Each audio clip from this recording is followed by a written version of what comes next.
Hey guys, welcome to the next video. And in this video I will show you how you can create dictionaries. But before that, first of all, why do you need dictionaries? So here I have a situation for you. So think like you are working in a department, maybe a products department, where you want to rank the product based on their sales. So maybe what you have come up with these different rankings 1, 2, 3 and 4, 5, and then for these different products into two separate lists so that you can easily manage that. But now the problem is that if you want to say what is a ranking for the product G, then you have to search it in here either manually or by using the index. So how you can do that? So for example, first of all, we need to identify the index for the product. So what I'll do is I will say product. I'll first execute that, and then I will say product dot index, and I want the index of the element G or the product G. So the index is 6. Now if I want to identify the rank of product 6, I will pass on this information, and I got to know that the rank is 7, right? This one.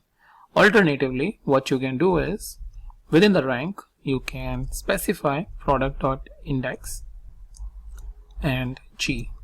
Then also you will get the same results. It's just that this expression we have specified over here.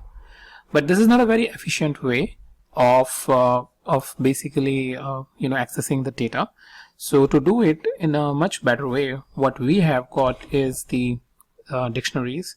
So what I'll do is I will call it rank underscore products to create a dictionary, and dictionary always have a surrounding curly braces, and it has a key and value. So key colon value, right? That's kind of a syntax I'm showing you. So key 1 value 1 comma key 2 colon value 2, so on and so forth. You will have n number of multiple values. So in this case our key is this product A1, so value is 1, product B the value is 2, C the value is 3, right? So we'll specify that.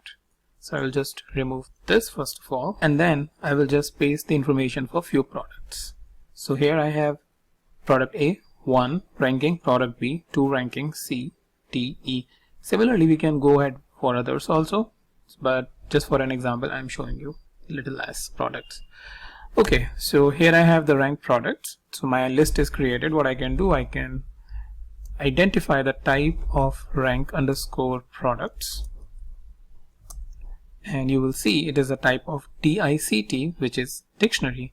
Now if I want, I can very easily say rank underscore products, and now I want to search for any products. Let's say for example you have even thousands of products there in the dictionary, then you can very easily get its respective value by specifying the key. So to specify the key, we'll just enter this A and shift enter. It will give me 1.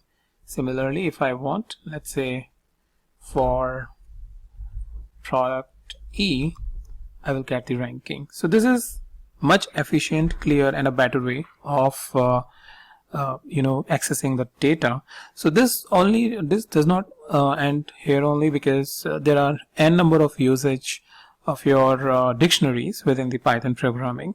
So we will see in future videos about how we are efficiently using the code with the help of dictionaries and getting the good output.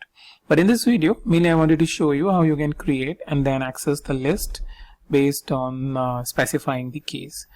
Before I end, I can also show you a couple of things like rank underscore products. It has some associated methods. So if I press the dot, and you will find a lot of methods like clear, copy, from keys. So one thing I want to show you is keys, so that you can get all the keys. So keys are A, B, C, D.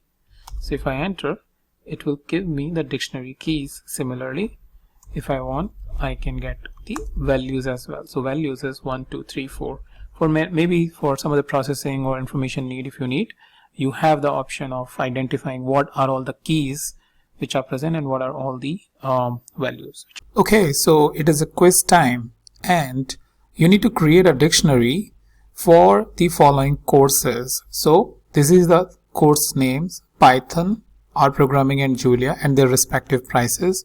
You need to create a dictionary for these following values, which represent the course name and their respective prices.